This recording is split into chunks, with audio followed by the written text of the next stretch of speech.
दोस्तों, जीवन में सुख और दुख एक ही सिक्के के दो पहलू है। मनुष्य के जीवन में ये दोनों आते जाते रहते हैं।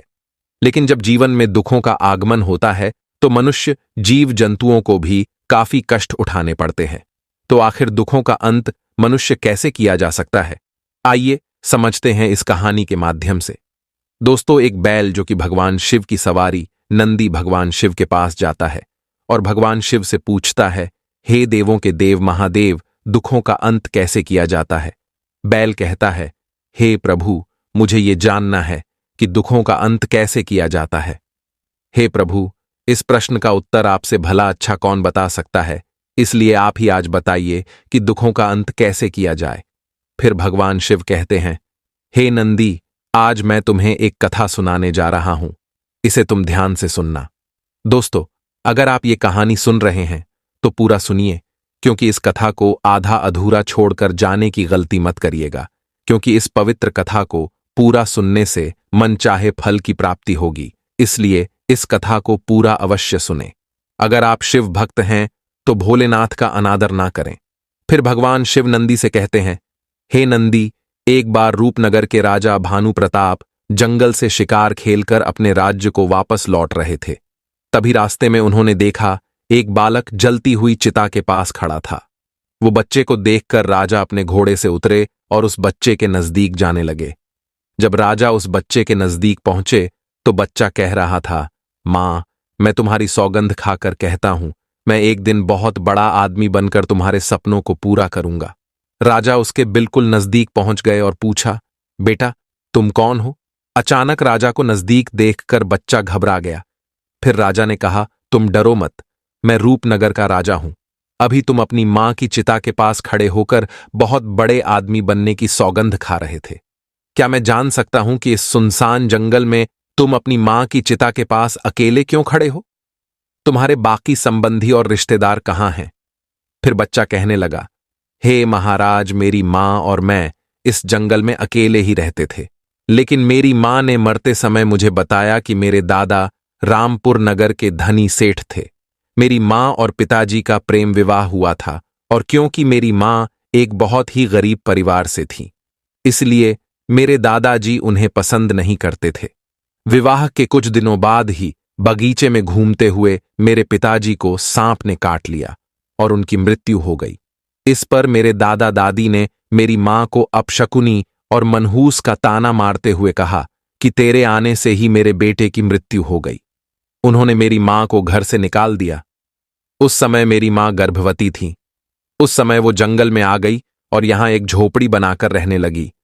यहीं मेरा जन्म हुआ। मेरी मां ने मरते समय मुझसे कहा था कि मैं किसी तरह से गरीबी के जीवन से बाहर निकलूं और धनवान बनूं, योग्य बनूं। हे महाराज, ये शब्द कहते ही मेरी मां के प्राण निकल गए। मेरी मां के जीवित रहते हुए मैं उनसे बड़ा आदमी बनने का वादा नहीं कर पाया था, इसीलिए उनकी चिता के समीप खड़ा होकर इस समय बड़ा आदमी बनने की मां की आत्मा से वादा कर रहा हूं। फिर राजा भानु प्रताप कहने लगे, बेटा, तुम्हारी बड़ी ही दुख भरी कहानी है। तुम इस वन में रहकर बड़े आदमी कैसे बन सकते हो? अच्छा ये बताओ, हमारे साथ हमारे राज्य में चलना चाहोगे? हम तुम्हें पढ़ा लिखा कर बड़ा आदमी बनने में तुम्हारी मदद कर सकते हैं। इस बात का हम तुमसे वादा करते हैं। फिर वो बच्चा ये बात सुनकर कहने लगा, हे महाराज, तब तो मैं आपके साथ बड़ी खुशी से चलने को तैयार हूं। इसके बाद वो बच्चा और राजा दोनों उसके राज्य महल की तरफ चल दिए। राजमहल में पहुंचने पर रानी ने राजा से पूछा, हे स्वामी, ये बच्चा कौन है? राजा कहने लगा, हे प्रिय, इसका नाम चंद्रसेन है। आज से ये हमारे महल में रहकर शिक्षा ग्रहण करेंगे। रानी मन में सोचने लगी, महाराज भी न जाने कैसे कैसे नमूने उठाकर महल में ले आते हैं। इन्हें कौन समझाए कि ये महल है, कोई अनाथालय नहीं है। फिर राजा कहने लगा, महारानी, आप किस सोच में पड़ गई? रानी कहने लगी, जी कुछ नहीं महाराज, आप आज्ञा कीजिए। फिर राजा कहने लगा, महारानी, आज से चंद्रसेन तुम्हारी छत्र छाया में पलेगा। राजकुमार और राजकुमारी की तरह ही अब तुम्हें इसका ध्यान रखना होगा। फिर रानी कहती है, ठीक है महाराज। उस रात चंद्रसेन सोचने लगा कि उसकी इतनी अच्छी किस्मत है कि वो राजमहल में पहुंच गया। दूसरी तरफ महारानी सोच रही थी कि चंद्रसेन को महल से निकालने के लिए मुझे कल कुछ ना कुछ करना ही होगा। जिस दिन राजकुमार, राजकुमारी और चंद्रसेन को भोजन परोसा गया, उस दिन राजकुमार और राजकुमारी को सोने की थाली में खाना दिया गया, जबकि चंद्रसेन को पत्ते पर भोजन परोसा गया। इससे चंद्रसेन नाराज हो गया और कहा कि वो पत्ते पर खाना नहीं खाएगा। रानी ने पूछा कि क्या वो पत्तल पर भोजन नहीं कर सकता। चंद्रसेन ने जवाब दिया कि वो खा सकता है, लेकिन उसे ये भेदभाव पसंद नहीं आया, क्योंकि अन्य लोगों को सोने की थाली में खाना परोसा गया था। चंद्रसेन ने कहा, मुझे भी सोने की थाली में भोजन देंगे तो ही मैं भोजन करूंगा। चंद्रसेन ने कहा कि वो तब तक नहीं खाएगा जब तक कि उसे सम्मान के साथ सोने की थाली में भोजन नहीं परोसा जाता। इससे नाराज होकर चंद्रसेन महल से चला गया और उसी जंगल की ओर लौट गया जहां से वो आया था। जब महाराज महल में आए और उन्हें पूरी घटना का पता चला, तो उन्होंने रानी से पूछा कि चंद्रसेन को सोने की थाली में भोजन क्यों नहीं परोसा गया। रानी ने कहा कि वो चंद्रसेन की परख करना चाहती थी, जिससे पता चला कि वो बहुत ही घमंडी और चतुर है। इसके सिवा उसके अंदर कोई भी विशेषता नहीं है। वो अपने जीवन में कुछ भी नहीं बन पाएगा। महारानी बेशक उसे पत्ते पर भोजन परोसकर तुम उसकी परीक्षा लेना चाहती थी, लेकिन तुमने ये ठीक नहीं किया। वो अभी बालक है, उसे अपमान महसूस हुआ होगा। कहीं वो महल से चला ना जाए। रानी कहने लगी, हे स्वामी, महल का सुख वैभव छोड़कर वो कैसे जा सकता है भला। राजा तुरंत चंद्रसेन को महल में ढूंढने लगे, परंतु वो उन्हें महल में नहीं मिला। फिर राजा सोचने लगे, चंद्रसेन अवश्य ही जंगल में अपनी झोपड़ी में चला गया होगा। मुझे तुरंत वहां जाकर उस बेसहारा बालक को वापस महल में लेकर आना चाहिए। राजा अपने घोड़े पर सवार होकर जंगल की तरफ निकल चले। इधर जब चंद्रसेन वापस जंगल में आ गया था, महल में हुए अपमान के बाद वो चंद्रसेन फिर कभी वापस महल नहीं गया। वहीं राजा ने भी उसकी काफी तलाश की, लेकिन वो नहीं मिला। अब वो चंद्रसेन बड़ा आदमी बनने के चक्कर में उसने गलत रास्ता चुन लिया। वो लोगों को लूटपाट करने लगा। गंगा नदी के किनारे त्रिकूट नाम का एक विशाल वन था, जिसका कोई दूसरा छोर नहीं था। वहीं पर ब्रह्म ऋषि नाम के एक साधु रहते थे। वो बहुत ही करुणावान थे। जब भी कोई यात्री उस तरफ से गुजरता, तो वो साधु महाराज उनसे निवेदन करते कि वे कुछ समय के लिए उनकी कुटिया में विश्राम करें और फिर यात्रा जारी रखें। यात्री उनके निवेदन को स्वीकार कर लेते और उनकी कुटिया में आराम करते। बाद में यात्री उन्हें प्रणाम करके अपने रास्ते निकल जाते।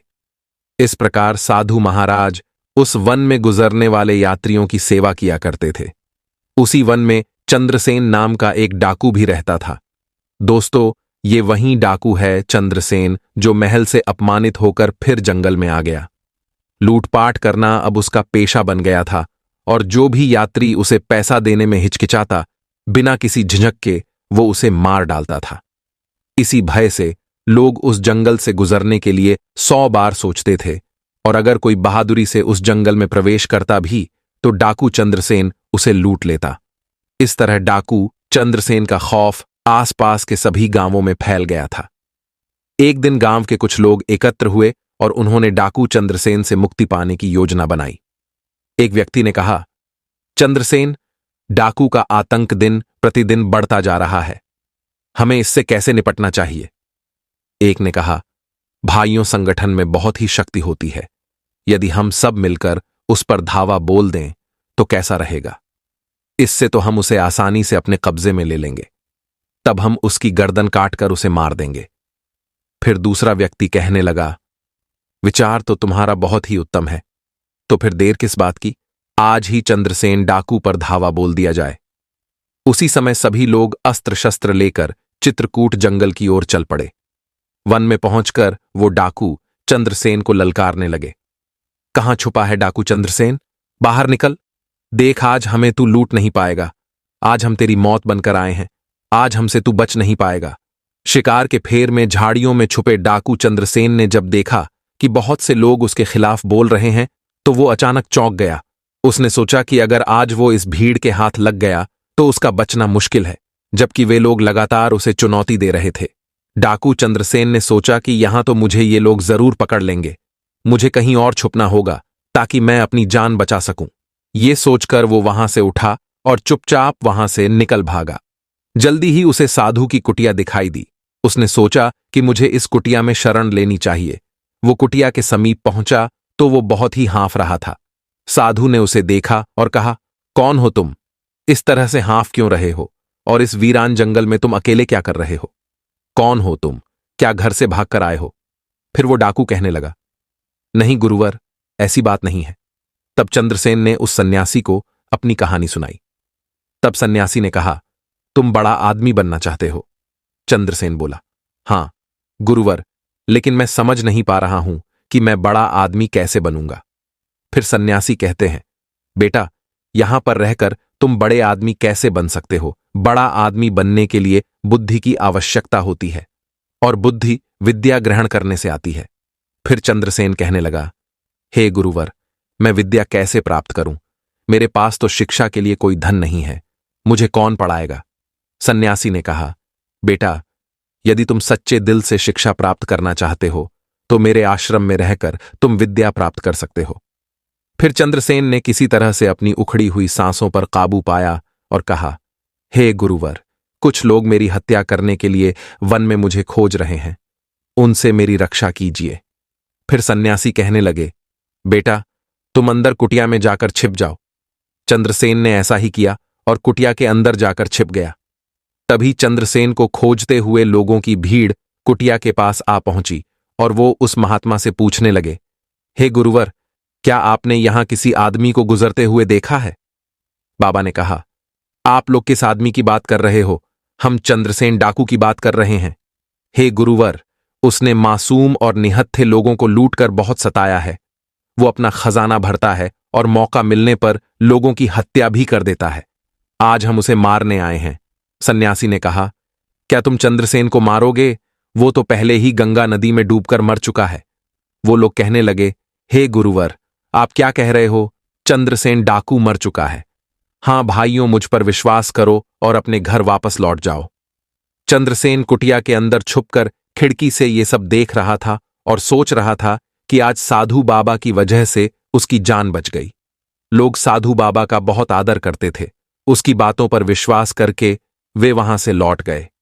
जब लोग चले गए तो डाकू कुटिया से बाहर आया और साधु बाबा से पूछने लगा, हे गुरुवर, आपने मेरे बारे में उन लोगों से झूठ क्यों बोला?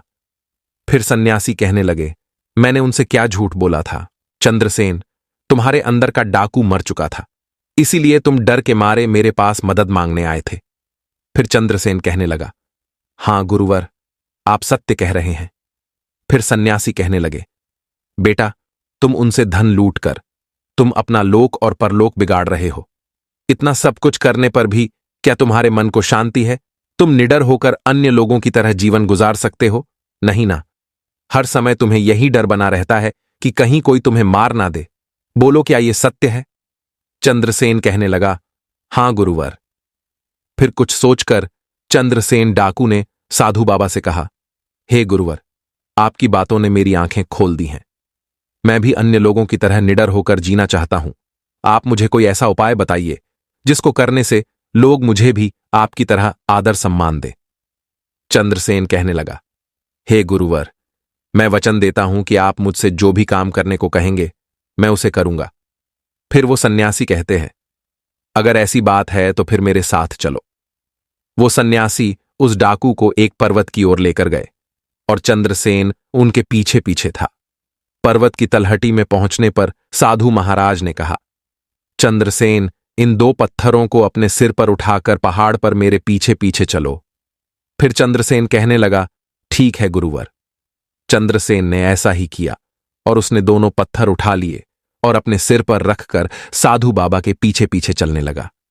कुछ ही कदम चलने पर वो थकने लगा। तब साधु महाराज ने पूछा, क्या हुआ? चंद्रसेन ने कहा, गुरुवर, ये पत्थर बहुत भारी है। सन्यासी ने कहा, अच्छा, एक पत्थर फेंक दो। चंद्रसेन ने तुरंत एक पत्थर फेंक दिया और फिर से साधु के पीछे चलने लगा। कुछ दूर जाने पर चंद्रसेन ने कहा, हे गुरुवर, ये अकेला पत्थर भी कम भारी नहीं है, अब मैं चढ़ाई नहीं कर सकता। सन्यासी ने कहा, ठीक है, इसे भी नीचे फेंक दो और मेरे पीछे आओ। चंद्रसेन ने दूसरा पत्थर भी फेंक दिया और सन्यासी के पीछे पीछे पहाड़ पर चढ़ने लगा। अब वो आसानी से पहाड़ की चोटी पर पहुंच गया। वहां पहुंचकर चंद्रसेन ने कहा, हे गुरुवर, आप मुझे यहां पर क्यों लाए हैं? सन्यासी ने कहा, तुम्हें एक शिक्षा देने के लिए यहां लाया हूं। देखो, अब तक तुम्हारे सिर पर लूटमार और हत्या रूपी 2 भारी पत्थरों का बोझ था, जो तुम्हें जनप्रिय रूपी पहाड़ पर चढ़ने नहीं देता था। इसलिए तुम एक काम करो, आज से तुम लूटमार और हत्याएं करना बंद कर दो। जिन लोगों का धन तुमने आज तक लूटा है, उन्हें वापस कर दो। तब जाकर तुम भी सब लोगों के प्रिय बन जाओगे। तभी सब जगह भले आदमी के रूप में तुम पहचाने जाओगे। फिर चंद्रसेन कहने लगा, ठीक है गुरुवर, मैं ऐसा ही करूंगा। लेकिन मुझे यह पता नहीं था कि जिन लोगों से मैंने धन चुराया था वे कौन थे और कहां के निवासी थे। फिर सन्यासी कहते हैं, तुम ये करो कि चुराया हुआ धन गरीबों और भिखारियों में बांट दो। फिर चंद्रसेन कहने लगा, ठीक है गुरुवर, मैं ऐसा ही करूंगा। चंद्रसेन ने ऐसा ही किया और भेष बदलकर शहर में गया और अपने साथ लाए गए सारे धन को गरीबों और जरूरतमंदों में बांट दिया। धन बांटने के बाद चंद्रसेन वापस वन में साधु बाबा के पास आया। फिर वो कहने लगा, हे गुरुवर, मुझे अपनी शरण में ले लो। मैंने अब तक कोई भी अच्छी बात नहीं सीखी है। मुझे अच्छी ज्ञान भरी बातें सिखाकर मेरे जन्म को सार्थक बना दो। सन्यासी ने उसे अपना शिष्य बना लिया और कहा, चंद्रसेन, जहां तक हो सके हमेशा दूसरों की मदद करो, दूसरों की सहायता करो। यही मानवता की सच्ची सेवा है और यही भगवान की सेवा है। चंद्रसेन ने सच्चे दिल से सन्यासी की सेवा की और साधु बाबा के सानिध्य में 5 वर्ष बिताए। इसी बीच सन्यासी की कृपा से वो अत्यंत ही बुद्धिमान और सच्चे चरित्र वाला बन चुका था। तब एक दिन सन्यासी ने चंद्रसेन से कहा, आज तुम्हारी शिक्षा पूरी हुई है। चंद्रसेन ने कहा, पर मैं शिक्षा का मूल्य कैसे चुकाऊंगा? सन्यासी ने उत्तर दिया, बेटा, शिक्षा का कोई मूल्य नहीं होता, ये तो अमूल्य है। चंद्रसेन सन्यासी के साथ वहां रहकर उसने शिक्षा प्रारंभ की। साथ ही वो आश्रम के कामों में सन्यासी की मदद भी करता था। कई वर्ष बीत गए और चंद्रसेन युवा हो गया। एक दिन सन्यासी ने कहा, चंद्रसेन, आज तुम्हारी शिक्षा संपूर्ण होती है। मुझे गर्व है कि तुम मेरे सबसे योग्य और बुद्धिमान शिष्य हो। अपनी बुद्धि का प्रयोग कर तुम कठिनाइयों में भी सफलता प्राप्त कर सकोगे। ये मेरा आशीर्वाद है। अब तुम एक आदर्श पुरुष के रूप में परिवर्तित हो चुके हो। चंद्रसेन ने कहा, अब मुझे क्या करना है गुरुदेव? फिर सन्यासी कहते हैं, चंद्रसेन, अभी तुम युवा हो। अभी तुम्हारे सामने एक लंबा पूरा जीवन पड़ा हुआ है। इसीलिए अब तुम्हें कोई कार्य करके अपना जीवन यापन करना होगा। चंद्रसेन ने निराश होते हुए कहा, हे गुरुदेव, सब जगह मैं एक डाकू के रूप में बदनाम हूं। भला मुझ जैसे आदमी को कौन काम देगा? सन्यासी ने कहा, जाओ, अपनी इस बुद्धि के बल के सहारे जीवन के कुरुक्षेत्र में सफल योद्धा बनकर उतर जाओ। फिर उसने निश्चय किया कि वो रूपनगर जाएगा। रूपनगर वही राज्य था जहां के राजा ने एक बार बचपन के समय में चंद्रसेन को आश्रय दिया था, परंतु उसकी रानी ने अपमानित करके चंद्रसेन को निकाल दिया था। जब चंद्रसेन रूपनगर में पहुंचा, तब उसे मालूम हुआ कि वहां के मंत्री मृत्यु हो चुकी है और इसीलिए मंत्री का पद खाली पड़ा था। राजमहल की राज्यसभा में आज मंत्री के खाली पड़े पद पर योग्य उम्मीदवार का चुनाव करना था। चंद्रसेन भी उस समय राजा के दरबार में पहुंच गया और वहां पर जो कुछ भी घटित हो रहा था उसे चंद्रसेन बड़े ही ध्यान से देखने लगा। उस समय राजा अपने सिंहासन पर बैठे थे और उनके सेनापति ने कहा, महाराज, मंत्री की मृत्यु से मंत्री का पद रिक्त हो गया। ये पद ज्यादा दिनों तक खाली नहीं रखना चाहिए। राजा ने कहा, सेनापति जी, आप बिल्कुल ठीक कह रहे हैं। आज तक जो परंपरा चली आ रही है उसी के अनुसार मंत्री के पुत्र सारंग को मंत्री का पद सौंपा जाएगा। सेनापति ने कहा, पर क्या सारंग इस पद के लायक है? राजा कहते हैं, चाहे लायक हो या ना हो, राजकीय परंपरा के अनुसार ये पद उसे ही सौंपा जाएगा। हम अब दरबार में इसकी घोषणा करेंगे। इतने में चंद्रसेन आगे बढ़ा और बोला, हे महाराज, समय के साथ पुरानी परंपराओं को बदल देना ही समझदारी है। तब एक चंद्रसेन ने कहा, मेरा नाम किशोर है महाराज, और मैं मंत्री पद के लिए अपना नाम पेश करना चाहता हूं। चंद्रसेन ने अपना नाम किशोर बताया ताकि राजा भानु प्रताप उसे पहचान ना पाए। सालों के बाद राजा भानु प्रताप बूढ़े हो चुके थे। फिर चंद्रसेन ने कहा, महाराज, आप जैसे चाहे उसी प्रकार मेरी परीक्षा ले सकते हैं। यदि मैं आपकी कसौटी पर खरा उतरा तो ठीक है, वरना आप मुझे जो सजा देना चाहे दे सकते हैं। राजा कहने लगे, हे नवयुवक, तुमने जो सलाह दी है राजकीय परंपराओं को बदलने की, हम उसे मानते हैं। उस सलाह पर हम तभी अमल कर सकते हैं जब तुम हमारे द्वारा ली गई परीक्षा में उत्तीर्ण हो जाओगे। हम सारंग और तुम्हारी दोनों की परीक्षा लेंगे। जो भी इस परीक्षा में उत्तीर्ण होगा उसे हम रूपनगर का मंत्री बनाएंगे। राजा भानु प्रताप के आदेश पर सोने की म्यान में रखी हुई 2 तलवारें तुरंत राज दरबार में पेश की गईं। तब राजा भानु प्रताप ने सारंग को एक तलवार दी और कहा, सारंग, तुम्हें उत्तर दिशा में जाना है और वहां के समीप राज्य भीमपुर में जाकर वहां के राजा को ये भेंट लेकर आना है। उसके बाद महाराज ने एक सोने की तलवार किशोर को दी और कहा, किशोर, तुम्हें पश्चिम दिशा के सीमावर्ती राज्य विशालपुर में जाकर राजा विशाल तक ये भेंट पहुंचानी है। दोनों उसी समय तलवारें लेकर अपनी अपनी दिशाओं की ओर चल दिए। जब सारंग उत्तर दिशा में स्थित भीमपुर राज्य के दरबार में पहुंचा तब उसने वहां के राजा से कहा, हे राजन, मैं रूपनगर के राजा भानु प्रताप के द्वारा भेजा गया राजदूत हूं। हमारे महाराज ने आपके लिए ये सोने की तलवार उपहार में भेजी है। राजा ने कहा, हे राजदूत, हम आपके महाराज के इस उपहार को स्वीकार करते हैं। लेकिन जब महाराज ने तलवार को म्यान से निकाला तो उन्होंने देखा कि तलवार की नोक पर लाल रंग लगा हुआ था। राजा ने पूछा, ये क्या तलवार की नोक पर लाल रंग क्यों लगा है? इसका क्या अर्थ है? हम इसे समझ नहीं पा रहे हैं। तब सारंग ने मन ही मन सोचा, तलवार की नोक पर लगे इस लाल रंग का क्या मतलब हो सकता है? मैं इसका मतलब नहीं जानता, फिर भी इस समय राजा के सवाल का उत्तर ना देना ठीक नहीं होगा। ये सोचकर उसने कहा, हां राजन, लाल रंग का यही रहस्य है कि या तो आप हमारे राजा की तलवार की शक्ति स्वीकार कर लें, वरना हमारे महाराज की खूनी तलवार आपके राज्य में खून की नदियां बहाने से नहीं चूकेगी। ये बात आपको बता दें कि अब युद्ध भूमि में ही शीघ्र तलवार की धार का फैसला हो जाएगा। सेनापति राजा भानु प्रताप ने लाल रंग की तलवार भेजकर हमें चुनौती दी है। आप आज से ही सेना का संगठन शुरू कर दीजिए। हम बहुत जल्द रूपनगर पर आक्रमण करने की योजना बनाएंगे। ये सुनकर सारंग घबराकर वहां से चला गया। वहीं दूसरी ओर जब चंद्रसेन विशालपुर पहुंचा और वहां के राजा के सामने पेश हुआ तो राजा ने कहा, राजदूत, इस तलवार की नोक पर लगा लाल रंग हमें समझ नहीं आ रहा है। इसका क्या मतलब है? चंद्रसेन ने गहरी सोच में पड़ने के बाद कहा, महाराज, हमारे राजा आपका बहुत सम्मान करते हैं। यह तलवार उसी सम्मान का प्रतीक है। तलवार की नोक पर लाल रंग लगाने का मतलब है कि हमारे राजा और उसका राज्य आपकी मित्रता के लिए किसी भी हद तक जा सकते हैं। राजा ने खुश होकर कहा, बहुत अच्छी बात है। मैं आपके राजा की इस मित्रता की तलवार को स्वीकार करता हूं और उनका हार्दिक धन्यवाद करता हूं। मैं भी पूरी कोशिश करूंगा कि आपके राजा का सच्चा मित्र बनूं। मेरा तन मन हमेशा उनके लिए समर्पित रहेगा। इसके बाद राजा ने कहा, राजदूत, मैं आपके राजा को सेना की एक टुकड़ी और कुछ बहुमूल्य उपहार भेंट कर रहा हूं। चंद्रसेन ने धन्यवाद कहा और वो सेना की टुकड़ी और बहुमूल्य उपहारों के साथ रूपनगर की ओर चल पड़ा।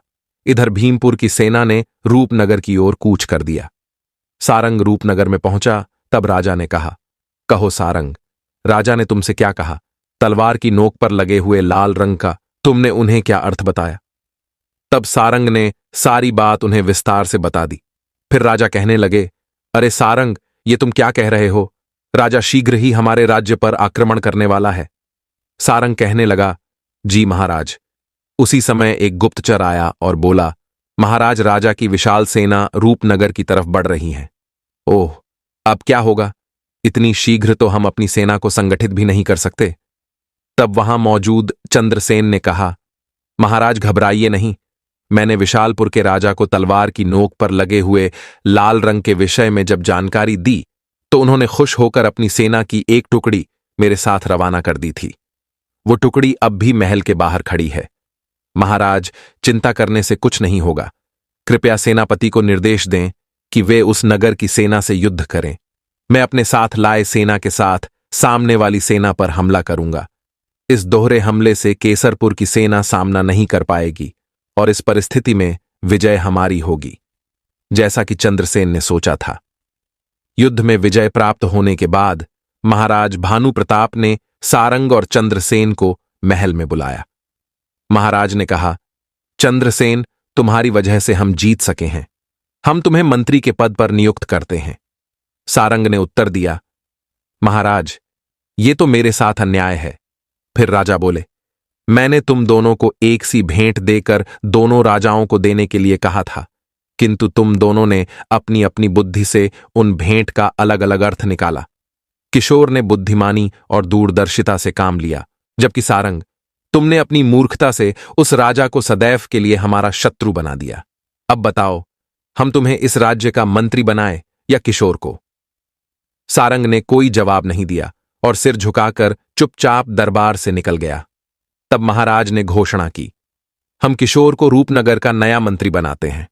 इसके बाद उसी रात को किशोर के मंत्री बनने के सम्मान में उसे राजमहल में भोजन के लिए आमंत्रित किया गया। तब महारानी ने स्वयं अपने हाथों से किशोर को भोजन परोसा। मंत्री बने हुए किशोर ने कहा, क्षमा करें महाराज, मैं भोजन चांदी की थाली की अपेक्षा सोने की थाली में करना पसंद करूंगा। राजा ने कहा, ठीक है, हम उसका भी प्रबंध किए देते हैं। जब चंद्रसेन को सोने की थाली में भोजन परोसा गया तो उसने कहा, देखिए महारानी जी, वो दिन आ ही गया जिसके बारे में आपने कभी मना किया था। महारानी ने पूछा, आप क्या कह रहे हैं मंत्री जी? मंत्री ने उत्तर दिया, महारानी जी, याद कीजिए कि आज से 15 वर्ष पहले आपने चंद्रसेन नामक बालक को पत्ते पर भोजन परोसा था।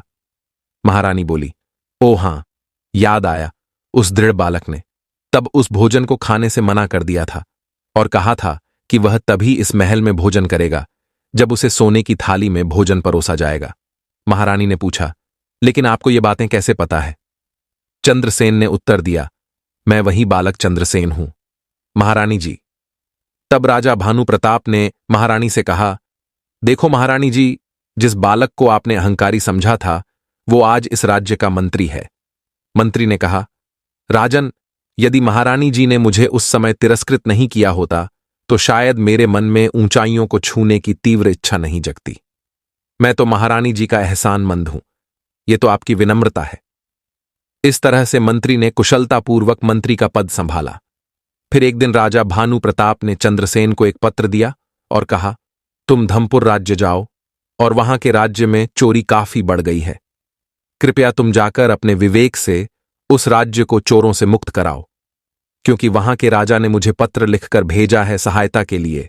फिर चंद्रसेन ने उस राज्य की दिशा की ओर चल पड़ा और एक दिन और एक रात चलकर वहां पहुंच गया।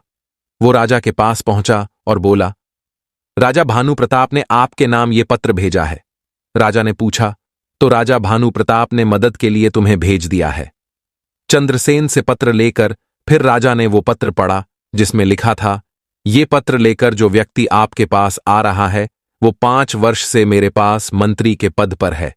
मेरे साथ 5 वर्ष बिताने के बाद अब उसका मन पूरी तरह से साफ हो गया है और मेरी शिक्षा से उसकी बुद्धि तीव्र हो गई है। इसीलिए मैं चाहता हूं कि आप इसे अपना विशेष सलाहकार नियुक्त कर लें। आपका हितेश, राजा भानु प्रताप। पत्र पढ़ने के बाद राजा सोचने लगे, ये आदमी एक समय कुख्यात डाकू रहा है और फिर एक राज्य में मंत्री रहा है। क्या इसे विशेष सलाहकार जैसे महत्वपूर्ण पद पर नियुक्त करना ठीक रहेगा? परंतु तभी उनके दिमाग में दूसरा विचार आया। पूर्व में चाहे यह आदमी कुछ भी रहा हो, परंतु जब राजा भानु प्रताप जैसे अनुभवी राजा ने बताया है तो निश्चय ही ये उपयोगी होगा। मन में ये विचार आते ही उन्होंने चंद्रसेन से कहा, तुम्हारा क्या नाम है? जी महाराज, मेरा नाम चंद्रसेन है। चंद्रसेन, आज से हम तुम्हें अपना विशेष सलाहकार नियुक्त करते हैं। चंद्रसेन कहने लगा, महाराज, तब तो मैं बड़ा ही सौभाग्यशाली हूं। उस दिन उस राजा ने चंद्रसेन के साथ राज दरबार में पहुंचे और उनसे कहा, चंद्रसेन, आज से तुम यहीं पर बैठा करोगे। चंद्रसेन ने अभी अपना स्थान ग्रहण किया ही था कि कुछ लोग अपनी शिकायत लेकर दरबार में आए। उनमें 3 पुरुष और एक वृद्ध महिला थी। एक पुरुष ने आगे बढ़कर महाराज से कहा, महाराज, इस बूढ़ी महिला ने हमारा सारा धन हड़प लिया है। कृपया न्याय करें और हमें हमारा धन वापस दिलवाइए। राजा ने कहा, पहले हमें पूरी बात बताओ, तब हम कोई निर्णय ले पाएंगे। इस पर वृद्ध महिला ने आगे बढ़कर कहा, महाराज, ये तीनों झूठ बोल रहे हैं। मैं शुरू से ही आपको पूरी बात बताऊंगी। और उसने अपनी कहानी सुनाना शुरू किया। महाराज, ये 4 व्यापारी आपके राज्य में व्यापार करने आए थे और यहां उन्होंने भारी मुनाफा कमाया, जिससे उनके पास काफी धन इकट्ठा हो गया। फिर बुढ़िया ने कहानी सुनाते हुए बताया कि एक दिन ये 4 लोग अपना संपूर्ण धन लेकर उसके पास आए। उन्होंने कहा, बुढ़िया मां, हम इस राज्य में नए हैं और हमारे पास काफी धन है। कृपया हमारे धन की रक्षा करो। बुढ़िया ने पूछा, मैं रक्षा कैसे करूं? हम तुम्हारे घर के आंगन में धन गाड़ देंगे और जिस दिन हम चारों एक साथ आकर अपना धन मांगे, उस दिन तुम हमें धन वापस कर देना। अगर हम में से कोई एक आकर धन मांगे तो उसे मत देना। ये तो बहुत सरल है। पर मेरे लिए क्या है? व्यापारियों ने कहा, बूढ़ी मां, इसके बदले में हम भी तुम्हें धन देंगे। बुढ़िया ने कहा, तब मुझे तुम्हारी बात मंजूर है। उन्होंने घर में गड्ढा खोदा, 2 बड़ी पोटलियां धन से भरी और उसे वहां रखकर मिट्टी से ढक दिया।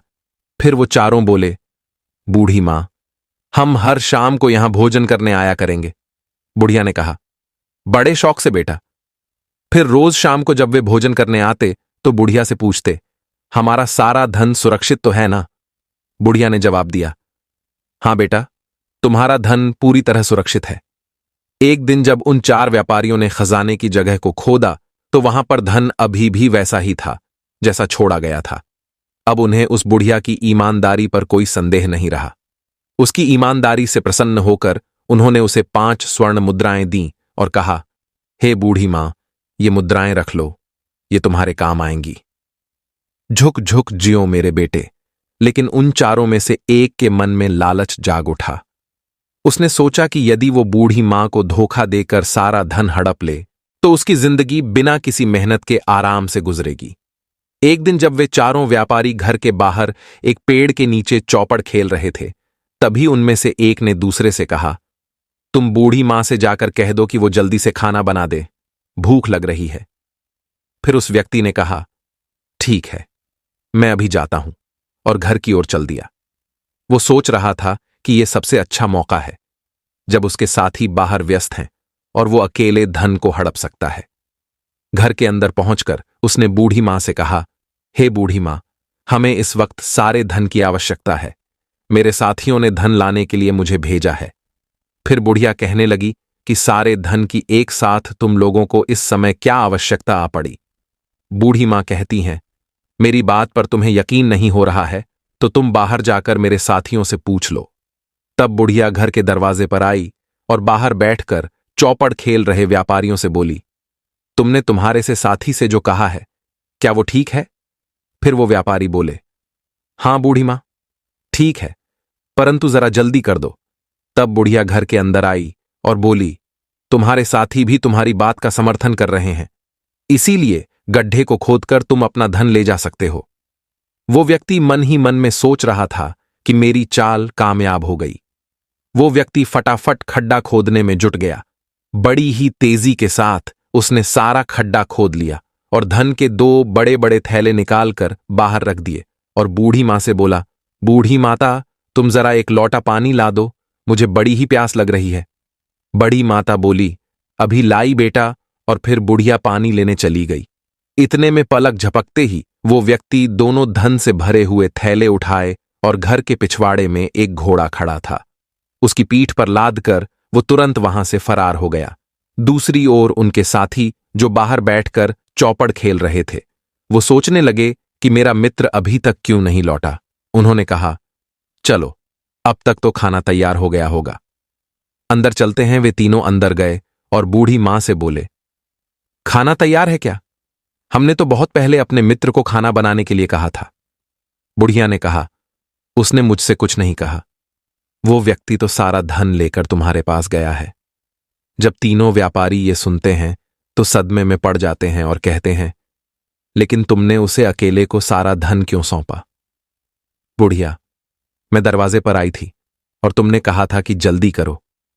फिर वो व्यापारी बोले, अरे माता, हमने तो सिर्फ खाना जल्दी बनाने को कहा था।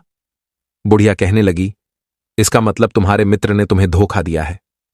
फिर बुढ़िया ने अपनी कहानी पूरी करते हुए कहा, महाराज, यही है सारी कहानी। अब बताइए, इस घटना में मेरा क्या दोष है? फिर तीनों व्यापारी कहते हैं, ये बुढ़िया झूठ बोल रही। अवश्य ही इसे इस बात का पता है कि मेरा मित्र धन लेकर कहां पर गया है। महाराज, हम सब पर दया करें, इससे हमारा सारा धन वापस दिलवाने की कृपा करें। महाराज सोचने लगे, ये ताए बड़ा ही विचित्र झगड़ाए हैं कि कैसे इन लोगों का निपटारा करूं। क्यों ना चंद्रसेन से इस झगड़े का निपटारा करने के लिए कहूं। इस प्रकार चंद्रसेन के विवेक की परीक्षा भी हो जाएगी। ये सोचकर उन्होंने चंद्रसेन से कहा, चंद्रसेन, क्या तुम इन लोगों के झगड़े का निपटारा कर सकते हो? फिर चंद्रसेन बोला, अवश्य महाराज, यदि आपकी आज्ञा हो तो। चंद्रसेन ने बूढ़ी औरत से पूछा, हे माता, जब चारों व्यापारी तुम्हारे पास धन रखने के लिए आए थे तो उन्होंने तुमसे क्या कहा था? जी, इन्होंने कहा था कि यह सारा धन हम तुम्हारे आंगन में गाड़ रहे हैं।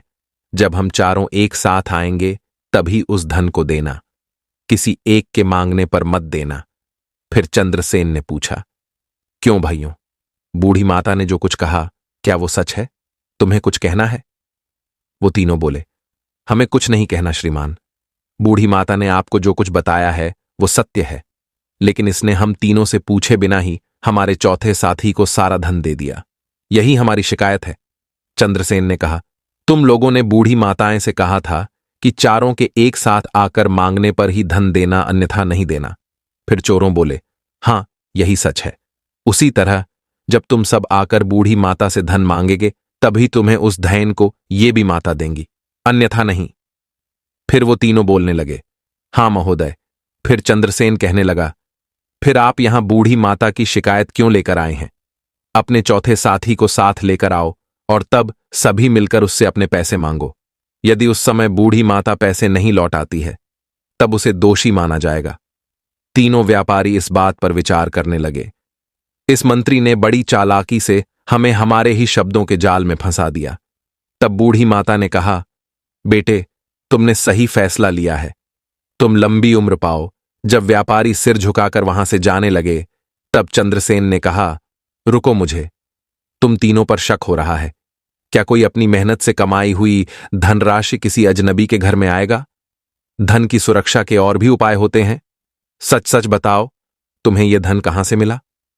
फिर वो बोले, महाराज, हमने व्यापार से यह धन कमाया है, यही सच है। मंत्री बोला, सच बताओ, वरना मैं तुम्हारी खाल में भूसा भरवा दूंगा। वो तीना से बोले, नहीं महाराज, हम सच कह रहे हैं। फिर चंद्रसेन बोला, सच बोलते हो या जल्लादों को बुलवाया जाए? फिर वो तीनों कहने लगे, महाराज, हम चारों साथियों का एक चोरों का गिरोह था और जो धन हमारा चौथा साथी लेकर फरार है वो धन भी चोरी से ही इकट्ठा किया हुआ था।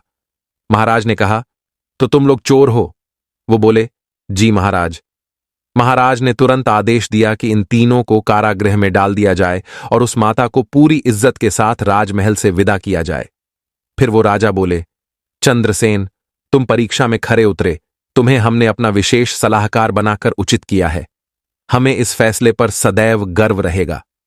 उस दिन के बाद से राजा चंद्रसेन से सलाह लेकर ही अपना प्रत्येक कार्य करते थे।